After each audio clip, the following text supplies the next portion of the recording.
मोक्षदा एकादशी, उसका महत्व। धर्मराज युधिष्ठिर कहने लगे कि हे भगवान, मैंने मार्गशीर्ष कृष्ण एकादशी अर्थात उत्पन्ना एकादशी का सविस्तार वर्णन सुना। अब कृपया आप मुझे मार्गशीर्ष माह के शुक्ल पक्ष की एकादशी के विषय में भी बतलाइए। इस एकादशी का क्या नाम है तथा इसके व्रत करने का क्या विधान है, इसकी विधि क्या है, इसका व्रत करने से किस फल की प्राप्ति होती है। कृपया यह सब विधान पूर्वक कहिए। भगवान श्री कृष्ण बोले, मार्गशीर्ष माह के शुक्ल पक्ष में आने वाली इस एकादशी को मोक्षदा एकादशी कहा जाता है। यह व्रत मोक्ष देने वाला तथा चिंतामणि के समान सब कामनाएं पूर्ण करने वाला है, जिससे आप अपने पूर्वजों के दुखों को खत्म कर सकते हैं। इसका महात्म्य मैं तुमसे कहता हूँ, ध्यान पूर्वक सुनो। मोक्षदा एकादशी व्रत की कथा। गोकुल नाम के नगर में वैखानस नामक राजा राज्य करता था। उसके राज्य के चारों वेदों के ज्ञाता ब्राह्मण रहते थे। वह राजा अपनी प्रजा का पुत्रवत पालन करता था। एक बार राजा ने स्वप्न देखा कि उसके पिता नरक में हैं। उसे बड़ा आश्चर्य हुआ। प्रातः वह विद्वान ब्राह्मणों के पास गया और अपना स्वप्न सुनाया।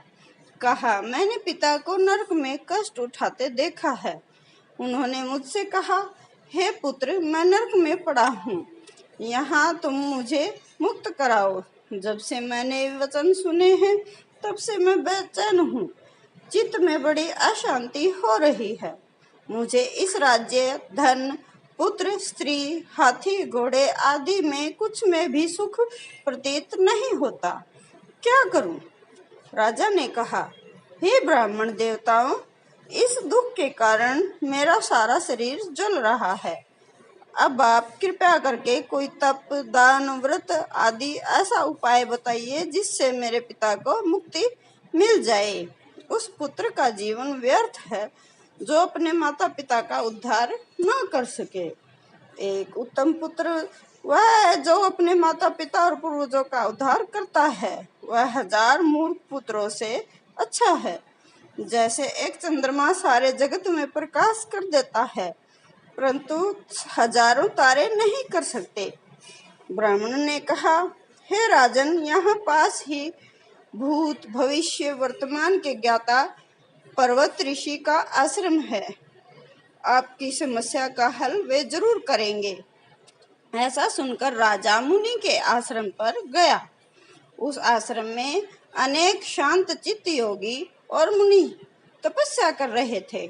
उसी जगह पर्वत मुनि बैठे थे। राजा ने मुनि को साष्टांग दंडवत प्रणाम किया। मुनि ने राजा से सांगोपांग कुशल पूछी। राजा ने कहा, महाराज, आपकी कृपा से मेरे राज्य में सब कुशल है, लेकिन अकस्मात मेरे चित्त में अत्यंत अशांति होने लगी। ऐसा सुनकर पर्वत मुनि ने आंखें बंद की और भूत विचारने लगे। फिर बोले, राजन, मैंने योग बल से तुम्हारे पिता के कुकर्मों को जान लिया। उन्होंने पूर्व जन्म में कामातुर होकर एक पत्नी को रति दी, किंतु सोत के कहने पर दूसरी पत्नी को ऋतुदान मांगने पर भी नहीं दिया। उसी पाप कर्म के कारण तुम्हारे पिता नरक में जाना है। तब राजा ने कहा, कोई उपाय बताइए। मुनि बोले, हे राजन, आप मार्गशीर्ष एकादशी का उपवास करें। उस उपवास के पुण्य को अपने पिता को संकल्प कर दें। इसके प्रभाव से आपके पिता नरक से अवश्य मुक्त होंगे। मुनि के ये वचन सुनकर राजा महल में आया और मुनि के कहने अनुसार कुटुंब सहित मोक्षदा एकादशी का व्रत किया। इसके उपवास का पुण्य अपने पिता को अर्पण किया। इसके प्रभाव से पिता को मुक्ति मिल गई और स्वर्ग में जाते हुए वे पुत्र से कहने लगे, हे पुत्र, तेरा कल्याण हो। यह कहकर स्वर्ग को चले गए। मार्गशीर्ष मास की शुक्ल पक्ष की मोक्षदा एकादशी का व्रत जो करते हैं उनके समस्त पाप नष्ट हो जाते हैं। इस व्रत से बढ़कर मोक्ष देने वाला कोई और व्रत नहीं है। इस दिन गीता जयंती मनाई जाती है। साथ ही यह धनुर्मास की एकादशी कहलाती है। अतः इस एकादशी का महत्व और भी कई गुना बढ़ जाता है। इस दिन गीता पाठ का अनुष्ठान प्रारंभ करें और प्रतिदिन थोड़ी देर तक गीता अवश्य पढ़ें।